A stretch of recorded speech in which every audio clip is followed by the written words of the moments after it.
Hello and welcome to Baron's Game Room. I'm Aaron as always, and let's continue on with more of these big group games for the holiday season. Today I want to talk to you guys about Longshot, the dice game apparently. Longshot is essentially a roll and write game for 1 to 8 players. Horses will be running around the tracks, and you will be placing bids and other things to possibly affect the race as it's happening throughout the game. Pretty simple, let's go over it. I hope it's obvious that I'll be going over the rules for 2 to 8 players, not the 1-player rules, because 1, I haven't done the 1-player rules, and 2, this is about big group games, not solo games. Maybe that's another time, I don't know, it's not really my thing. Anyway, let's keep going. For setup, place this board in the center of the table, place all the horse tokens here at the starting line, and set out 1 card for each horse next to the table. There are multiples of each of these, I think 4, because it comes with some extra ones. This is just for replayability. You can mix and match these all you want. You can put them out based on, like, all from the same set if you wanted, or mix them up or whatever. But yeah, just make sure you have 1 for each of the 8 horses next to the board. Be sure to give each player one of these little dry erase cards here, a little marker, and shuffle these cards right here and give each player 1 of these. Each player will then go ahead and mark anything on this card onto their board. So for example, with this, I would take my little thing here and I go ahead and X out this 2, this 7, this 6, and this 4, and I go ahead and place a $3 bid on both 3 and 5. Alright, let's get into this. Oh, and I almost forgot, every player will start off with $12, just mark that on the little dollar bill there. The last thing we'll need to do is take the 2 dice here and give them to whoever most recently placed a bet. That's who's going to start the game, or you can just roll for it, whatever. At the start of each round, whoever is holding the dice will roll both these dice, and then they will look at this number, that is horse 7, and then this says how many spaces they move. So, horse 7 here will end up moving 2 spaces, 1, 2. Then, you will take a look at horse number 7's card and look along the bottom here. Any number that has an X on it, the cards come with a few numbers already marked with X on there. You can add more as the game goes on. Also moves 1 space. So, horse 1 and horse 3 also move 1 space forward. There we go. After you roll the dice and move your horse and then do the secondary movement they call it, which is one to get dragged along with it, then starting from the player that rolled the dice and going left, every player will take 1 action. Let's go over those. All your actions are marked at the bottom of your little player board here. Let's go down the list on those. The first thing you can do is concession, which is going to be over here, the little X's we put a little bit ago. Basically, anything that you do, they are all based on whatever number was rolled this turn. So, since a 7 was rolled, no matter which action we take, it's all going to be regards to the 7. So either marking off one of the 7s here, marking off one of these jerseys or helmets for the 7, or placing a bid on 7. Those are the basics of what you're doing. They're always based off of whatever you rolled. If you do not want to use the number rolled, you can use a wild. You have 3 wilds you can use throughout the game.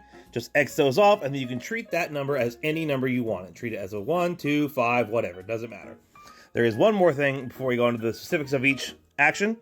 If you want to, you can choose to pass your turn and not take any action at all. And if you do that, you get to erase one of your marked off wilds. So, if you've already used all 3 of them, you could then do a pass and then get one of your wilds back. Again, going down the list. So starting with concession, if you take the concession action, then you will simply X out the number related on the dice. So I would X out this 7 right here. Why am I doing this? Because anytime you fill an entire row or column, you get to take one of these extra little bonus actions down here. 3 times in the game, you can just get $7. Just go ahead and add 7 to whatever you have in here. You can make 2 horses, each move 2 spaces backwards. You can make 2 horses, each move 2 spaces forward. Or 1 horse, 3 spaces back. Or 1 horse, 3 spaces forward. Twice, you can give yourself a free $3 bid, which means you will simply add a number to whichever one you want over here. And then you could take an extra hat action, jersey action, or purchase action, which we will go over here in a bit. We're actually going to go ahead and jump over to this side and go over and placing a bet next. One of your actions can be placing a bet. To place a bet, you simply can place a bet of $1, $2, or $3 on, again, whatever horse was rolled this turn. So I could place a bet of 1, 2, or 3 right here on the 7. However much I choose to put, I would simply subtract that from my money over here. So if I want to do 2, I go ahead and write a 2 on the 7. Sorry, this is hard to do through my phone. And then I can erase this 2 or redraw it into a 0, whatever. Make sure it says 10 now. Now, if you've already placed a bid on a horse, that's fine. You just add to it. So if later I wanted to do, let's say, another $2 bid on number 7, then I would simply erase that 2, change it into a 4, and then, adjust my money again. But again, to be clear, that's only one per turn. On your turn, you're only taking one of these actions, and per bet action, you can only place a $1, $2, or $3 bid. So no more than $3 on a horse per turn, per action. Anyway, keep going. Now let's bring ourselves back to over here to the helmets and jerseys. If you choose to take a helmet action, which basically means you're just going to put a little X on the helmet, again, related to the number that was rolled this turn. If you mark the helmet of a horse, what this means is you are officially allowed to continue placing bets on them even after they cross the no bet line. So looking at the board here, as they race around, they will eventually hit this red line, which has this little symbol here. Any horse that has made it past that line, you can no longer place any bets on. But if you've marked their helmet, then you can still place bets on them. However, just to be clear, anytime a horse officially passes the finish line, there's definitely no more bets being placed on. They've already won. Anyway, let's get back to the game.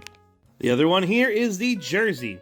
When you mark the jersey of a horse, what you can immediately do after that is then go to that horse's card. So again, we're on 7, so I can go to number 7's card, and then I can place an X on any one of these numbers down here. So I can go ahead and place an X, say, on the 6, and that means, just like the 1 and the 3, anytime the 7 is rolled and it moves, the 6 will also get dragged up one space with it.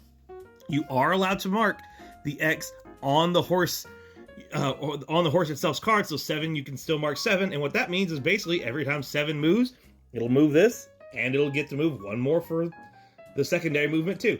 That is totally allowed. Also, one more note about this, anytime you end up marking both the helmet and jersey of a horse, that is an extra $5 you earn at the end of the game. I don't know if I've said it yet. The whole point of the game is to be the player that has the most money at the end of the game. And finally, let's go over the final action, which is buying a horse. To buy a horse, again, you're only allowed to buy the one that was rolled this turn, so I can only buy 7 unless I mark off one of my wilds. Simply look at the card. Up in the right-hand corner, you will see how much each horse is worth. And you will need to subtract that many dollars from whatever you have here, and then you can take the card and place it in front of you. Why might you do this? Well, for one, this gives you access to special powers on the card. For this horse in particular, anytime you take a concession action, you get to gain a free $1 bet on the horse matching the circle that completes a row or column. So, if you take a concession and end up filling out a row, let's say for example, an 8 was rolled and I get to mark out this 8 here. Boom, boom. That means I get to officially place a $1 bet for free on 8. It's a free one, so it doesn't come out of my money. I just go ahead and add 1 to 8. Sorry, this is hard to do through a phone.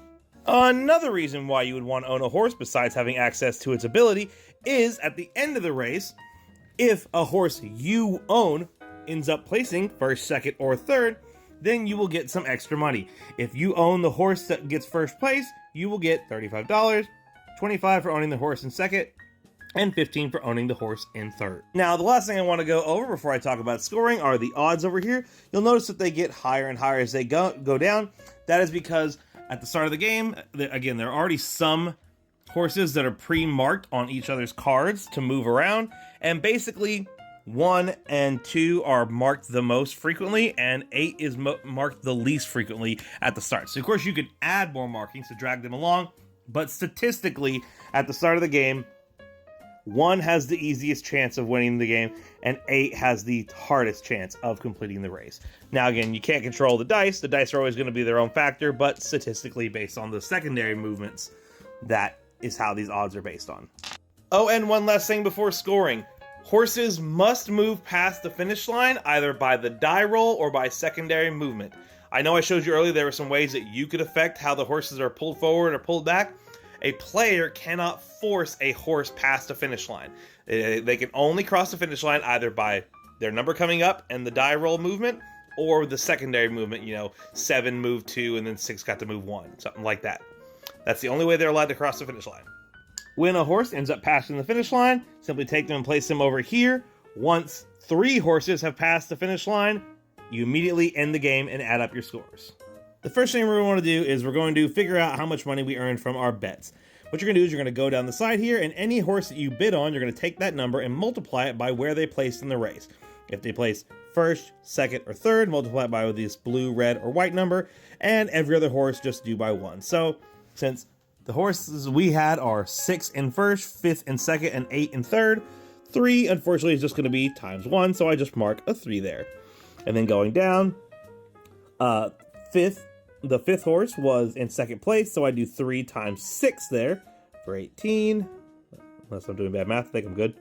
And then 7 did not finish, so 4 times 1 is just going to be 4. And then lastly, we have this 1, and that horse got in third place, so 1 times 7, 7. Yours will probably be much higher than this. I'm just doing examples here. Add all those numbers up and write it down here. And then let's move on to over here. So the first thing you're going to do is you're going to write down any money you get from owning winning horses. Let's say, for example, I owned 6. Come here, you get over here. Let's say, for example, I own 6. So I will get $35, and I would mark that right here in this little spot. 35. Then give yourself $5 for any completed jersey helmet combos. Again, you have to have both of them marked on the same horse. So with this barely done board I have at the moment, I would get $5 for having those 2 7s marked. Boom. Then go ahead and write down your bid number again. Mine added up to 30. Then any money you have, at this point I still technically have 10, and you would simply add all that up. Let's see, that'd be 30, 40, 75, 80. So my final score for this very fake short game would be $80. Stupid me, I just realized I went over all the actions you determine and never talked about the end of a round. Sorry. Basically, you roll the die, every player at the table takes one of those actions, and then after every player has taken an action, you pass the die to the player to the left, they roll and repeat the process. So, that's it. I roll, everyone takes an action, then the player to my left would roll, and again, everyone takes an action starting from them. Yeah, so let's go on to what I think about it. Right off the bat, this is a betting game of sorts, you know, gambling of things. So you are, of course, at the luck of the die. There are things you can do to try and affect it, but at the end, it is the dice that mostly control what happens in this game. So if that's something you're not into, you might have a problem with this game. I personally really like the game. I think it's pretty fun. I think it can be a little hard. It seems easy enough, you know, in general, because it's just, you know, oh, mark a thing. And I think concessions make it the easiest thing. It just, there's enough actions that people can do that they don't feel like they have to think about too hard. That makes it not too scary for people that are like, you know, avert to complicated games. Because it's not technically a complicated game. But I can see people getting overwhelmed because they, you know, don't know the best thing to do. And the game is hard in that way because, again, it is gambling. And gambling is not technically easy. You can look at the, you know, odds and stuff, of course, but that is still just odds. The Lady Luck will always have her own plans for how this event is going to go. This seems to be one of those games where no one ever seems super confident at the table, pretty much the whole time, but everyone does seem to be engaging pretty easily. It's a pretty quick game, again, that it's just everyone takes one quick action, so you might have some people slowing down your gameplay, but for the most part, it's usually not too long of a wait between, alright, roll the die, and then everyone takes quick action, and then we just kind of keep moving along. And the game's usually not too long. The box says 25 minutes. I would say longer than that, but you know how these games go. They're always like, oh, what? You can finish this in an hour? 3 hours later. I think it's a concept most people understand. I think there are easy enough choices on the turn that people usually won't get pretty overwhelmed. So I think it works pretty well with casual gamers, but it is still kind of hard. So I think it's a lot to think about too as well. So I think it kind of works for a good wide variety, which is good because, again, it can play up to 8 players. So good for big group games, even if not everyone is on the same level of experience with board games. Long Shot, the dice game, is pretty simple, pretty decently cheap, pretty easy to find. I know you can find it at Barnes & Noble. I think going to 8 players is a great little thing for it. Love groups that can go to big. In fact, last time I think we had 6 players on it. Good one for any time. I'm going to say definitely Baron approved.